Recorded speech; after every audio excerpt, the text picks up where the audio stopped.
Stephen, hello. G'day, g'day. How art thou? I'm good. I'm good. Well, interesting time we're living in, hey? Fantastic. I'm actually just watching the Trump Farage interview, um, the one that was done over the weekend. So With the other night. Nigel Farage. Yeah, Nigel Farage. So Nigel Farage interviewed Trump, and it's on Sky News at the moment. So Yeah, I saw he was with Holly Valance as well, wasn't he? I noticed. yeah. Yes, that was quite amazing. Did you see what she was saying? She was hammering the woke movement, and Rita Thornburg just got stuck right into him. Oh yeah. There's people coming out now. Like I've got friends of mine around the world who are just champagne socialists. And even they are starting to go, yeah, this has gone too far, right? Yeah. But they still won't change their vote. That and I had this conversation with a group of people the other day. I said, we don't have a politician problem. We have a dumb fucking idiot voter problem. It's exactly right. I totally agree with you. Because the only people that can put politicians in place are voters. Yeah. Mate, So you and I are singing the same song. yeah. So if you actually think that the politicians are at fault, you're a fucking moron. Because the Yeah. person that's at fault is you who is voting. And have a look at Victoria at the moment, right? You got Victorians down there who, in the polls, Labor still wins. Are you serious? Labor still wins comfortably. So that tells me that Victoria is a failed state, and anyone who's living in Victoria is either a Marxist or a deranged. Yeah. Because why would you live in a place that is openly out to get you? Openly out to get you. I think people like their comfort, don't they? Yeah, and me and you, we had this conversation the other day as well about, are people becoming more awake? Yeah. I think it's not. I honestly don't think people are becoming awake. I think everyone that's Agree. awake now is pretty much where we're at. Yeah. Until it gets very, very bad, and then it's just too late. Yeah. There's nothing you can do, right? The best time to start planning for what's going on now was 20 years ago when I started. Yeah. The next best time is today, right now. Yep. And if you're not doing something, and it can be as simply as changing where you live, changing your job, changing what you read, turning social media off. Right. If you don't do one change immediately, there's probably no hope. And yeah, so Yeah, it's interesting, isn't it? Because we had this conversation, and I remember Trent Chapman, as you know, who's going to be speaking more with us, and he and I were talking about it. And Trent works a lot in mental health, and Trent was the first one who said to me, he said, "I'm telling you," he goes, "consciousness overall has actually dropped." He said, and people are less awake, and he said, and the reason why is the awake people are being snowed under by all kinds of mental health challenges, traumas, all that kind of stuff, pharmaceuticals, whatever else. And then those who are going to wake up have already woken up. And many of those who went through a forced awakening during COVID, which I thought was a really good explanation, that COVID was in a way, it woke people up before they're ready to be awoke and left them with trauma. And then they want to shut down again, but are finding it hard. So I think we're in a very interesting place. And I think that right now, Australia, by and large, is at the government's mercy. Now, in saying that, the individual is not. The individual can take a lot of steps. That's why we're doing these podcasts and going to be running our events. But I think that the individual can take many steps. But I think Australia as a country has got some real problems ahead. I mean, would you agree? Oh, 100%, 100%. And Tony actually put a really good thing here in the comments. Yeah. He said, we in Australia know least about our politicians and politics than any other country in the world. I'd have to agree. Man, I've worked in politics. I've helped politicians get elected. I know the system inside out. And I can tell you now, even people that work in politics, Yep. right, as staffers and that, about 50% of them have no idea how the political machine works. Yeah, right. Right? Unless they're ambitious and they want to become politicians, then they quickly learn that how it works. But it's right. One of the things that I do in one of the trainings that I present is politics matters. Because if you're in business and you're not politically active, and when I mean that, I don't mean that you're an activist, I mean that you're politically active. You know who your local politicians are. You know what the local meetings are, and you know how to get in touch with your local politicians, because your competitors are doing that, especially the competitors at the top of the tree. Yeah. Right? We live in a corporatized world, not a capitalist world, and that is a difference, big distinction. We live in a corporatized world where corporates run basically our governments through lobbying. And you need to be doing the same thing. Yeah. And that's 100%. And if you're not doing it, mate, you're leaving money on the table and you're going backwards. Yeah. Right? The best thing parents can do is talk politics at the table. Right? My parents did it. And I'm thankful now.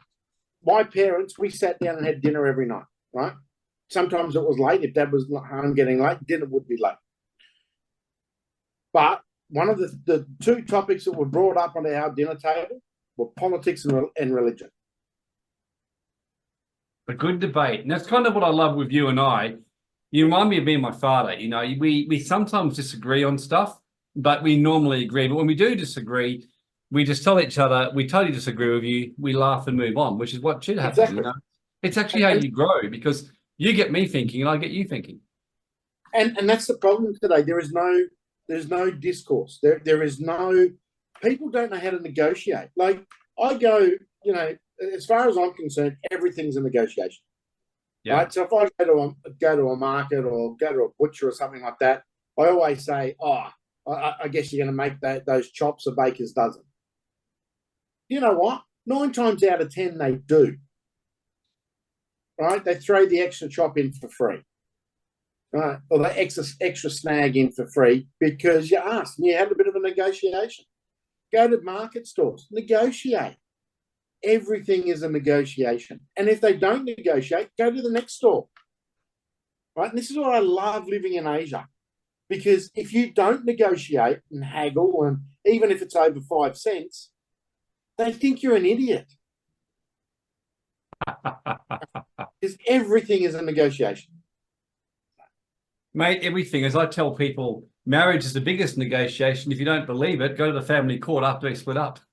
Yeah, exactly. Yeah. Yeah. And you know, have a look at prime example. Donald Trump has been convicted in New York of aggressive negotiating, basically, and the judge over there, who was criminally corrupt, basically said that Mar-a-Lago was worth $18 million, right? And Donald Trump had it valued at 200. There was another building, I think it was 40 Wall Street. He had it valued at $450 million, and the judge said, no, that's only $50 million. The building next door to 40 Wall Street, right, that Trump owns, is half the size and a rundown shithole, and it's sold for $380 million. Right? Donald Trump's building, he's probably undervalued it, but the bank still went through. Mar-a-Lago, right? The property next door, or just down the road, I think it's 2 doors down, barren land, nothing on it, beachfront, nothing on it, land, sold for $200 million. And Donald Trump's got Mary Post Mayweather's ex-house that's on the biggest block of land in that part of Florida. Oh no, it's only worth $18 million. It's all bullshit, right? And that's why these guys don't know how to negotiate. The banks knew how to negotiate. They were happy. Come back, Donald, come back. Fuck, we'll make more millions off you. Right? But the socialists out there, they fucking hate you. They literally hate you. I caught up with coffee with, so Queensland last weekend, we had our elections up here. So on Friday, I caught up with a good Labor mate of mine. And we've been on the opposite side of the political spectrum in elections for fucking 20 years, at least 20 years. And I caught up with him, and you know, during the conversation, one of the things that came out of it was, he goes, the problem with all of you conservatives is you don't know how to hate. He said, we hate ourselves, we hate our colleagues, we hate the voters, we hate the bureaucrats. He said, we hate everyone. And he said, that's the problem. That's why when we're in government, because we hate you, that's why we'll take everything from you. And just have a look what they're doing. Right. And that's the biggest problem between the conservatives and the conservative, not all conservative, most of the conservative governments these days have been corrupted as shit. They're infiltrated with, you know, with really bad actors. But true conservatives, John Howard, which is the call I had to run away from Warren for. John Howard was one of the guests on that call, along with a couple of other former prime ministers of the conservative side of politics. And apart from probably John Howard, he was the last real conservative leader Australia's had, both sides of politics. He was the real last true statesman. Everyone else has been either in it for themselves, in it for an ideology that doesn't exist anymore, hasn't existed since pretty much Red China in the 63, or further back, you know, during Stalin's era, or if we go back further, French Revolution time. And these guys are just there. They don't want to better the country.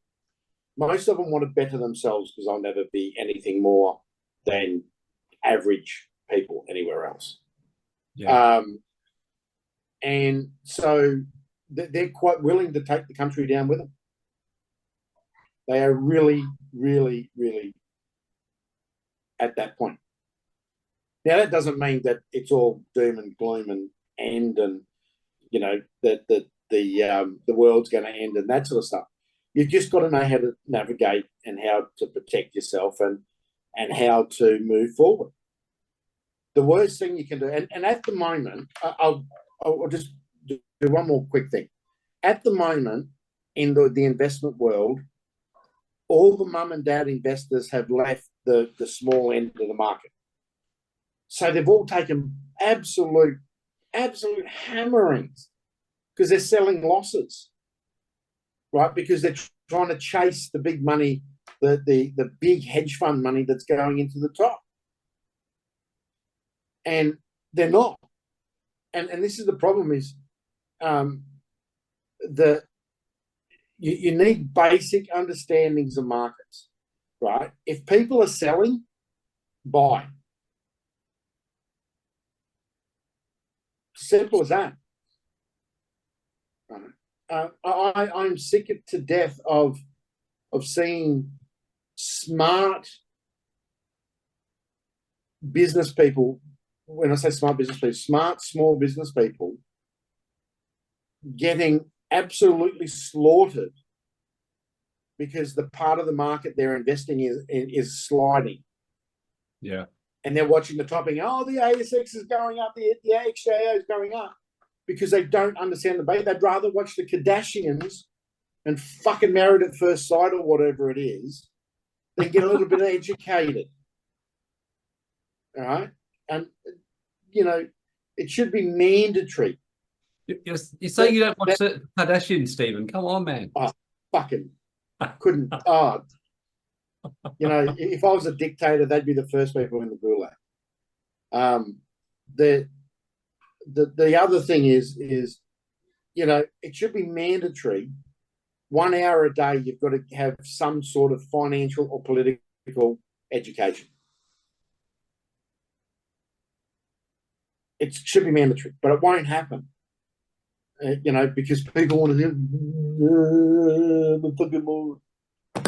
So, so here's my question for you, Stephen, because obviously we're doing today talking about why it's important to protect your wealth like now. In fact, probably yesterday is a better word, but why about protecting your wealth and all next month, how we're going to be running events to do that. What was it that really kind of inspires or drives you to get out there and do this kind of stuff, like podcasts with me? I know this is a bit of a left field question, but obviously something drives you because you don't have to do this. Like, what really gets you going? Is your concern for the country? Is it to wake people up? What would you say it is? My biggest driver is the concern of mankind. Yeah. Right? People themselves. Civilization does best when people are free and they're able to buy, sell, trade. They're able to grow their own wealth. They're able to Yes. interchange between each other in normal discourse without getting shouted down. That they know a bit about history. So I really fear for history, for our current civilization. I really do. Oh, yeah. Because if something doesn't change and people don't change, it doesn't matter how much money you're going to have. If civilization fully collapses, what are you going to use your money for? Yeah. Because there'll be nothing to spend it on. There'll be nothing to work with people on, right? Yeah. And it's the absolute reconstruction, and I hate the word that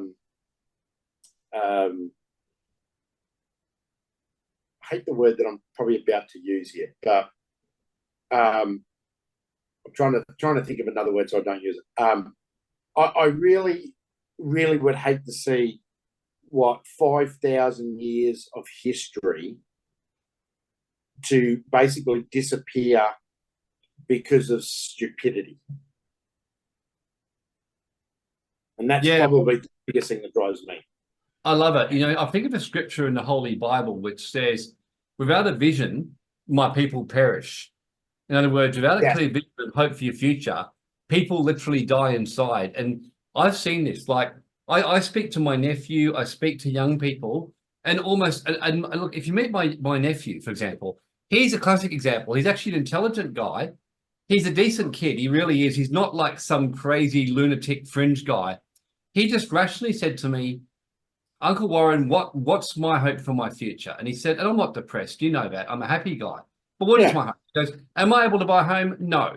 He goes, I make more money than all my friends because he has some cushy part-time job working in some place where he gets a ridiculous socialist wage. He said, I could not afford to even leave a house. I can't even rent a house. I'm stuck with my parents. He said, and I'm actually better off than all my friends. None of them can do them. He said, honestly, we just don't give a fuck. And he goes, and we want to take, and he actually said this to me, and he said, I want to get the assets off the rich, these greedy buggers, and get it over to us. And I sat down with him and I thought, I can see why people are saying this, because when you and I grew up, we actually had an opportunity. Like, for example, I was on a fairly low wage when I first started at 21. I remember Grace and myself, I was married, well, not Grace, actually, I was 21, but when Grace and I got married, I'm on a public servant's wage, earning a public servant amount. She's on a part-time admin job or administration job, and we were able to buy 2 houses, okay, easily. Go and get a mortgage, and we could pay the mortgages while still living a relatively decent life, buying food and not starving ourselves. Today, I could have a FIFO job on 150K a year plus, and I would still have difficulty in buying a house or renting a place. And so all that's happening is the rich are getting richer, And people are seeing this and are really pissed off. And I agree with you. That concerns me because eventually, when people get pissed off enough, French revolutions happen. People make irrational decisions, which I then look back and think, actually, that was a stupid thing to do, but out of hate and out of anger. So yeah, I agree, and I that's why I'm very big on asset protection right now, because I think wealthy people like you, me, and people listening to this one who got money need to take that threat seriously. So do you know why the rich are getting richer? It's because they're educated. Yeah, correct. It's because they got coaches. It's because they got mentors. It's because they've got the best advisors that they can find and they can work with. Yeah. It is because they get off their ass and find out someone else's 10,000, 20,000 hours expertise. Yeah. Dumb people who are of low wealth, tend to say, I can do it all myself. Mm. And guess what? You can't. Because Yeah. when I get into that mode of, no, yeah, I can do pretty much, I know I'm fucking up.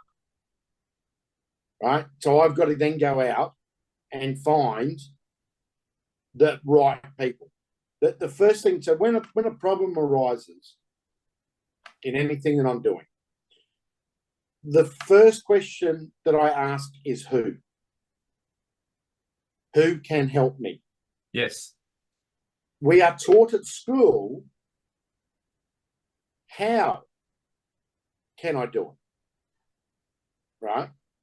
Yes. And that it's the wrong thinking. It's rearrange those letters.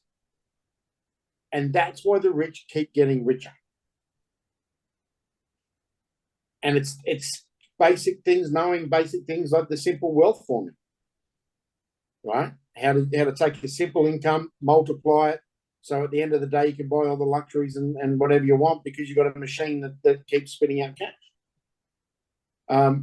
You're using the right vehicles to hold your assets, whether that be trusts, foundations, simple company. Oh, couldn't agree more. It's kind of one of the reasons that I wanted to do this series because, as you know, started the year at Global Wealth Club, we started with how to prosper in times of chaos. Then we talked about women's empowerment, whereas I feel we both now, it's all very well to make your money, but you got to be able to keep your money. And this is a real issue in this current environment. You know, 10 years ago, the keeping your wealth was still an issue, you know, lawsuits, taxes, but now it's lawsuit, taxes, and I think straight out government seizures, straight out millennial socialist kind of grabs. And I think more than ever that if you're going to build wealth, you've got to know how to protect your wealth. And I think just like COVID, a lot of people get caught with their pants down, even prepared. So the truth is, I think for the individual, you can do better than ever if you're prepared. Yeah. You can do better. And protecting your wealth is not necessarily about putting it up in a fort, right? Protecting your wealth is just using the right strategies and talking to the right people to make sure that it's moving forward in the right way. Yeah. Yeah. Right. So, for instance, if you're a doctor or you're a lawyer or you're a professional that could get sued, make sure that you're holding your assets in a family trust. The amount of professionals that I see that have all their assets or majority of their assets in their own name, you're just after someone going, I'm going to take that. There's a reason entities were established. Oh, look, I reckon, family trusts, some of the myths and the crazy things people say, oh, but at work, I'm like, well, in 1999, they tried to crack down on them, but all the politicians and farmers had them, so they kept going. And so, I don't know about you, but I don't have anything in my own name of any value. Everything which I own is kind of owned through structures. It's controlled through trusts, foundations, whatever else. Good luck to anyone getting near me. And I think it's critical. Yeah, there's always some things that you can't get out of your name, but most of those things are naturally protected anyway. Things like personal super, especially if you've had a government job or like me, a military career. Yeah. But don't put anything like a house. Yeah. Even don't put your car in people, oh, it costs too much because it's a commercial. Fucking, it costs about an extra $50 a month or $50 a quarter or whatever you got to pay. It's nothing for the peace of mind. Do you know that Uber have got 9 companies in Netherlands alone for asset protection? 9 companies yep, 9. So Google, Alphabet, Yeah. 336 companies make up its asset protection network. Yeah, I kind of like, there's a Sydney Morning Herald article by a guy called Peter Martin 2000 years ago, and it's pretty funny, Stephen, because I quoted him, and he actually wrote to me personally, very pissed off at me, saying I wasn't saying this in a good sense. I was saying it because I was really ropeable and think it's wrong. But his article showed how 56 richest Australians he looked into, 54 of them paid no tax, and one of them paid 4,000, and the other one paid 54, and all of them were well structured and spent over $1 million their tax advisors, and they're really well structured. Like I said, their structures, you'd never get their wealth in a million years. Like, it was so well structured. And I remember Robert Kiyosaki, when I read his Rich Dad Poor Dad, I was very pleased to see when he said that there's 4 things you need if you're going to be wealthy. One was obviously a skill to create income. Another one was marketing and sales. And another one was the ability to keep wealth with tax planning, asset protection, structuring. He said most people don't do that. And I reckon if I had 50 clients walk in my door tomorrow, I'd reckon you'd be lucky to have more than, say, 2 properly structured, from my experience. Would you agree? Oh, if that. If that, yeah. If that. The world. So, and if you have a look at the rich list, right? Yeah. None of the rich list got rich by running their own. By working for someone else. There is some exemptions to that rule, but most of them are always in private enterprise. Right? Yeah. Most of them made their billions and their millions through private enterprise, through the ability of leveraging other people's time, expertise, money, whatever it was, to create the wealth and go forward. Now, that doesn't mean that you can't get wealthy, and the level of wealth is different for everyone. It doesn't mean that you can't get wealthy, in a 9-to-5 job. I do know of a woman in Sydney who has a multi-million-dollar property portfolio, and all she's ever done in her entire working career is worked at McDonald's. Wow. But she knows how to multiply and knows how to use the wealth formula. Yeah. Right. Asset protection strategy. So the other thing is, and I love Robert Kiyosaki's cash flow quadrant, and because wealth is made when you're a business owner or you're an investor, right? True wealth. Because you stop trading time for money and you start trading money for time. Right, so money starts making money, which gives you time, and that is the true essence of wealth, right? Yeah. Plus, all the tax codes are all written for business owners and investors. Depreciation, property depreciation is a massive tax write-off. Yeah. But you don't hear the politicians going after that. Oh, no, because I've got 65 fucking properties and I rely on the property depreciation. Businesses buy asset, buy stock, right? You can stack a whole heap of stuff into business, right? If you transfer your shares into a not-for-profit, you can grow your entire business as a tax-free entity.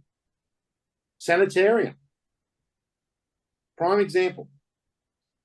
Been going since when 1904 or something, as a not-for-profit, $900 million a year business, tax-free.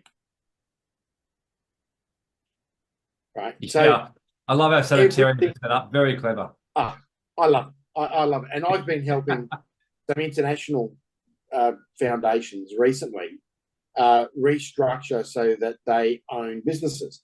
And one of them come to me because one of their founders has, on his passing, had left 2 of his companies to the foundation. And so we've restructured their foundation. And the first thing I did was, you know what? because it's a New Zealand family. So I went, I'm going to check out Seventh-day Adventist, go onto the New Zealand Charities Register, New Zealand, and then go Seventh-day Adventist Constitution, right? There it is. Bang. Grab it. Have a look at it. Oh, shit, this is so easy. Right? Yeah. Not-for-profit owns a trust. Trust owns the business assets. The business assets, because it's all owned by not-for-profit, doesn't have to pay tax. No income tax payable. No GST on pretty much everything, and no FBT. It's like, great. So I get on the phone, jump on the blower, talk to the lawyer over there and say, I want to do what the Seventh-day Adventist Church did for my client, that is looking after rainforest and forest in New Zealand. They've just been gifted 2 companies. Can we restructure it and reset it up this way? And I said, this is what the objectives look like. This is what the code looks like. And here it is. And bang, done. 2 seconds. Yeah, I mean, the Seventh-day Adventist Church, I love what they did. It kind of, Hillsong did very similar things. And one of my favorite, do you ever hear of the comedian John Oliver in America, who to show how easy the system was and how ridiculous it was, he set up a church called Our Lady of Perpetual Exemption. And it was just simply the Statue of Liberty. And it was just basically with a dollar note. And that was actually approved as a church in America under very similar laws. And I couldn't stop laughing. And of course, he received all kinds of tax-free donations all over the world into his church, and then he shut it down. And then but his final comment was, he said, he said that, you know, if you want to send any more money and you can't, now we're shut down. If you want to send money to a fake church, just send it to Scientology. Yeah. But it's not a fake church. It's registered. Oh, absolutely. It's got an IRS exemption as a church. So it's not a fake church. No, it's not. In Australia, the Scientology was actually held to be legitimate religion in 1979 in the High Court. Yeah. Dr. Captain Paul Watson has the Church of Biocentrism. Yeah. You know, it's registered in New York. A lot of these actually are registered in New York, funnily enough. A lot of the churches and that. And they're all 501 3C or 6C, depending on what type of benevolent institution. But we have the same thing here. You can set up a trust, have a couple of trustees, register with the ACNC. If it's for religious purposes, become a public benevolent institution, but you don't have to. You could have an education institute for teaching people how to, knit baskets and still get all the benefits. Right? You don't have to be a church. I actually think you're nearly better off now not being a church because of the anti-religious crap that's floating around. Let's get a certain type. So yeah. So there's that. The other thing is, and one of the things that I've been on about for a long time with trusts is don't be on both sides of the trust. And the reason I say that is if you go to own nothing and control everything, I feel that at some point in time the High Court is going to say, if you're a beneficiary and a trustee, we're going to pierce the trust. Yeah. Different if you're a fixed trust, if you're a fixed beneficiary with no rights. Now that's a different, and that can happen. And basically, what that means is, if you're a beneficiary, if you're the last man standing, you get it. But normally before then, there's charitable institutions and all that sort of stuff. There's a lot of old trust deeds, especially in the UK, that have that type of structure in the Channel Isles and wherever the British went around the world. The reason I say that is it's already been done in the family court. If you're on both sides of the trust, the family court has pierced the veil of the trust and has then divvied up assets between husband, wife, kids, etc. And a true way around that is be on one side, because then they can't pierce it, and away you go. So No, it's good. So really, basically, the secret tells me you've got to get yourself educated on this stuff if you're not already. I mean, I did a lot of educating on structuring, and but yeah, it amazes me how many people don't know this kind of stuff, and how I wouldn't say easy, but how, once you put the attention in there, you can actually structure yourself. You can do a whole lot of stuff and make your wealth very hard for anyone to get near. And one of the things I remember saying to a lawyer years ago when I went to an event and we were in a discussion, I said to him, it doesn't really matter if your structuring is perfect. If you're hard to get through, and someone knows you're going to have to pay a lawyer 100 grand just to have a crack at you, the chances are they're going to be scared off.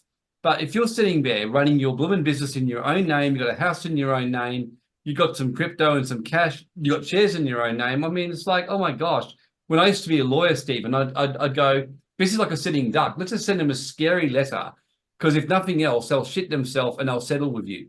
Whereas if I remember there was a guy who we wanted to sue for about $1 million because he'd scammed my client blatantly.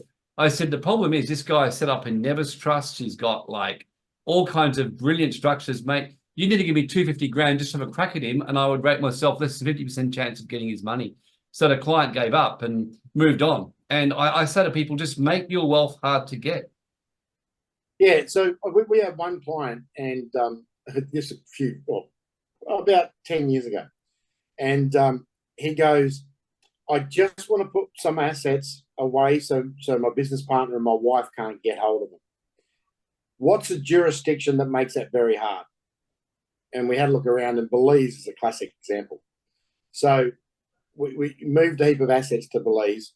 Someone went to sue him and found out under Belize law that as soon as you put the bond up, you must stay in Belize until the court case is held. So if you're an American, you go to the court, you file your paperwork. If you are, right, the person bringing the lawsuit, you have to remain in Belize from when your bond's posted to when your case is heard. And at that point in time, the backlog of cases and the length of time before the court would even do a basic hearing was 18 years. Oh, that's awesome. And that was by design, because that was part of the government of Belize, how they got around. They made the judicial system work that slow, especially in the IBC world. But the problem is you can't remain in Belize without being a citizen for that length of time. So you would have to get Belize citizenship. You can't remain there or unless, and back then they didn't have long-term permanent visas and permanent residency. And I think the longest residency visa was 10 years. So there was no way you could bring a judgment or a court case against a Belize company. Yeah. A lot of that's changed now. It's watered down a lot, but you've still got to put a fairly hefty bond up. You've still got to do it in person, right? Which deters 1,000 people. They go, oh, shit, Belize company, no, I'm not doing that. Right? It's just too hard. Right. So, and you can do the same thing here in Australia, right? You can use structures here in Australia that people just won't even go looking at, and trust, if trust is set up the right way. Oh, well, if this is what I do, I mean, I used to always teach this at seminars to people. I'd say, so let's say you got like this, you got individuals down here, and you got like someone who uses structures. So if you're basically a sole trader, I mean, if you're a sole trader, or even worse, your partnership, because basically if you and I became a partnership, Stephen, if you got sued and I got sued, if you got sued, I'd be in trouble. And if I got sued, you'd be in trouble. So it's ridiculously stupid. And then user structures, like by contrast, and let's just say that you got sued for a tax bill, mate, you're going to have to pay it or go bankrupt or do bankruptcy settlement. Whereas if you have basically a company, let's say you got just two structures. Let's just say all you had was a company to run your business or income sources, and you had a trust to hold your assets, and that's all you did. I mean, good luck to anyone, and even the tax office. If you owe them a lot of money here, you can actually shut the company down legally in many cases and walk away from the debt. Not all cases, but many cases you can. Yeah. Yeah. You could just put the company into voluntary administration or voluntary liquidation, and then the ATO just becomes another creditor to the company. I must admit, I have used that trick before. I know a lot of businessmen that have used that trick before, especially property developers here on the Gold Coast. It's been done right now. We've got some of the biggest waves of administration and liquidation happening of all time. I think the last stat that I saw, there's something like 1,000 companies a week going into administration or direct voluntary liquidation here in Australia. And so the ATO and basically the banks and all that sort of stuff, once the wave is like that, they just put their hands up and go, get rid of it, get rid of it, get rid of it, write it off, get rid of it, get rid of it, write it off. So. Yeah, no, absolutely. So it's good. So this is one of the things that, of course, we're talking about doing next month after Easter. We're going to be involved in a couple of events. We're going to be doing the Secure Your Future with Andrew and Daryl Grant, which is pretty exciting, where we're going to be spending a day talking about all this stuff in depth, which is going to be a very good value event, like for next to nothing. And then we're going to be doing another one 2 weeks after that, all on basically offshore, using gold bullion, getting Virgil to come and talk about gold bullion and about why gold and silver, what's going to happen with that, and just talking about structures and getting you to talk about some of the available structures. I'll probably chat a little bit about foundations or something like that. So, yeah, so how important is it for people, do you think, in terms of wealth protection, Stephen? Like, at what point should people be coming to something like this to learn about it? Well, they should have been doing it 3 years ago. That's how important it is. Yeah. Right? If you're not contemplating a structure or some form of asset protection or some whatever now, after what you've seen since 2020, there's no hope for you. None. Yeah, I would. If you're not reviewing your structures, you're not separating certain assets from other assets, especially ones that have a higher liability. For instance, if you've got investment properties, don't have investment properties tied up with your gold and silver holdings or passive style income assets, because they can get all rolled up and taken away from one. One of the rules, so a very, very smart girl that I know, super smart, she owns 350 properties around the world, lives here on the Gold Coast. Actually, I think I'm catching up with her over the weekend for a coffee. She uses the rule of 5. So no more than five properties or $5 million in assets in any one entity. Yep. And so she splits it up that way. If they're very high, so like multi-unit complexes, it's just one asset, one property, depending on the risk profile. So. Oh, look, I'll go as far as to say this. I mean, I'll openly say, without obviously giving everything away, but like as an example with my own situation, this is just to give you an example of what I'm personally living right now. Not what I've set up for clients, what I'm personally living right now. So I think at a bare minimum, as well as other stuff, these are what I've got set up, and I'll openly share it. You know, I've got, so you can see that this isn't just a theory I'm doing, this is actually what I do. So I've got different businesses, you know, you've got DWC, which I'm involved in. There's another one called Awakening Within, which I'm involved in, but some others knows. There's one called Wealth. I'm not involved, I just sold out of that one, but I was involved in that one. I've got my foundation over here. I've got a property trust over here. And I've got an investment trust over here, which holds various investments. And oh yeah, there's also, I forgot to mention my I have my Seychelles company overseas. So I've got that alone. So just about everything has got assets and money, and I keep it all separate. So if something went wrong with this business, doesn't affect this. If this one got into trouble, doesn't affect the others. If this one does.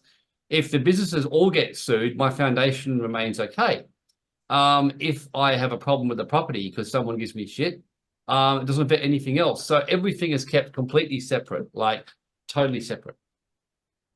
Yeah. In fact, I've And actually, that's all I've got about. two investment trusts because I've got one that I do with one lot of people. So I've got investment trust number two. So one is my one which I do with my sons, which is on shares, investment trust two. Yeah. Then on cryptos and other stuff with another guy, gold I do over here. So I've got 8 structures alone. I'd hate to count how many I've got. Yeah, I know. But yeah, I kind of thought may as well just show people we do this, and people said, but there's a lot of work to maintain them. Yeah, but I just say to people this. In fact, I used to run at seminars. I get everyone to close their eyes and say, imagine that you go to your letterbox and there's a letter in there, and you open a letter and it's a lawsuit. It's someone, and you know that you got no protection, and you know in that moment you're in serious shit and could lose all the money that you've made, you and your family, and all your hard work. How are you going to feel in that moment? Who is going to freak out and be beside themselves, and just every hand goes up? So I said, so if you're in that position right now and you're not taking action after the day, you don't deserve to keep your wealth. And I don't think I've ever seen people move so fast to sort out this situation. 100%. I've seen some really, really high-profile people, doctors. Doctors are the worst. Doctors seem to be the worst. There's a Singapore doctor that I helped him and his family out because I did it very, very cheaply because it was the doctor that saved my father. And I went through everything with him, and he had his practice in his name, his house in his name. He had investments all in his name. He just piled everything in, and I'm like, you're a open heart. You're a cardiac surgeon in Singapore doing international patients like Americans that sue over a cold, right? And I said to him, what happens if you get sued? You lose everything. You got 2 kids and a wife. What are they going to be left with? Yeah. Big fat zero. It took us about 12 months, but we totally restructured his entire portfolio and moved everything into a structure and an entity that worked very, very well for him. It was a form of insurance policy, and because he was an American, so American Singaporean, but didn't have had Singaporean citizenship, not American citizenship. Was one of the lucky ones that managed to be able to give up American citizenship, and so we set him up with this form of insurance policy, and then rebuilt everything around it, and that's why it took a bit longer than normal. But there's some really, really great structures out there. Like another one that I was reading about today. It's very big in the US, and it's once again it's a form of life insurance, but it acts like a trust.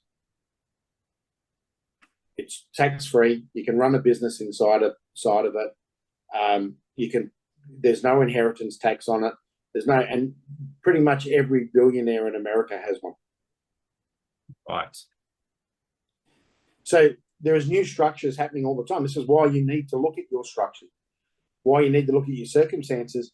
I do a review of mine and my very, very close family and friends. We do ours on a 2-year basis. All right, we all get together, we all chat and see what's going on, and then we go through and fine tune everything. My company secretary in Hong Kong, he looks after everything. So if I was to die tomorrow, Everyone knows it's the only thing that's listed in my will. If I die, see Raymond. Yeah. He's got a great big envelope up there that has everything in it. Yeah, it's good, isn't it? Really good. So a very good asset. So here's another thing for people that and I went through it with my father because we didn't do it. Is make sure you have a will in every country, and it's lodged with a lawyer, or it's lodged with a county court, or however they do it in that country to make it ratified, make it verified. In every country, you have assets. So I taught as a lawyer too. When I was a lawyer, I always said that, because good luck registering Australian will in US. You will have a nightmare. And with the US, you've got to go through probate. So Yep. if you're a foreigner with US assets and they're not structured in a way that means that if you die, say if you're for instance, you own an LLC in the US and it's all in your name, and you're the only one on it, and you die, that LLC has to go through probate. Your family, even though in your will you say that LLC goes to little Jimmy, it's still got to go through probate. But if it was owned by an offshore company and you die, well, it doesn't have to go through probate because it's the offshore company that you've got to deal with. Yeah. And then if you've got a will in the US and you die, even though it's structured correctly, right, you'll just present it and everyone goes, oh, okay, yeah, fine, no probate, move on, because you're a foreigner. Now, my father, we didn't have wills in a couple of jurisdictions. Thank goodness there was no probate in these jurisdictions. But we had to get the Australian will verified by about 4 different agencies. We had to get it court verified here in Australia, meaning we had to have a session of court. We had to go to the local court, magistrates court, pay that, have it written and read in front of a judge and have a judgment that it was true and correct, and that those assets were legally owned by my father in these other countries. Then we had to take that and do the same thing in each country. Right. And so from my personal experience, make sure you're structured right and you're not going to leave a mess for your children. Now, it's okay when you're starting out, because we do say structure your company and all that sort of stuff with a single member, single shareholder, blah, blah, blah. But as you grow, make sure it's restructured to get around that. And that's probably more important now since COVID than any other time, because people are cracking down, especially governments, on wills, because they go, ooh, if this is not claimed properly, I can take that asset. As Warren said before, government seizure is going to become big. So here's the thing for you. Which country out of Russia, China, the USA, Australia, and Canada seized the most assets from its citizens? Oh dear. I'd be curious to know. Canada. Wow. The second country, Australia. Really? Really. On a per capita basis, Australia and Canada have seized more assets of its citizens than Russia and China. How many journalists? So out of Russia, China, I'll throw Venezuela in here for good measure, Canada, Australia, UK, which countries have arrested more journalists and more people for social media posts and seized their assets and frozen their assets? No, don't. I hate to think who. The UK, followed by Canada, followed by Australia. That's tragic. The UK was 3,300. Russia was 250. Australia was 1,200. Right? So if anyone tells you that you're living in a free country, right, and that Russia and China are the enemy, tell them to go do some research, because I can tell you now that I'd rather be I'd rather be in Russia, and because free speech is pretty free over there at the moment compared to the UK and Australia. Canada, have a look at the truckers' convoys. Yeah, well, Australia, of course. I mean, at the moment now they're telling Mark Zuckerberg that he's got to give 4 days to respond about stopping terrorism online because of all the terrible posts. And I mean, I just sit there reading like, what the fuck? I've planned of these people on. Yeah, and look, they've only got themselves to blame, most of the social media platforms, because they banned church leaders, but left the Ayatollah of Iran to preach hate. So basically what social media platforms get, that's 100% up, on their shoulders, because they wanted to be the censorship gods, and they got it wrong, rather than being a platform. And look, I take the adage of social media is a platform. Everyone should be able to say whatever they want to say, but they should be not able to hide behind an anonymous shield. And the platform shouldn't have censorship, right? Because we already have libel laws, we already have free speech laws, we already have defamation laws that protect an interest between two contracting parties. And if you get into a Twitter war on someone, well, that's an open contract. Yeah, wow.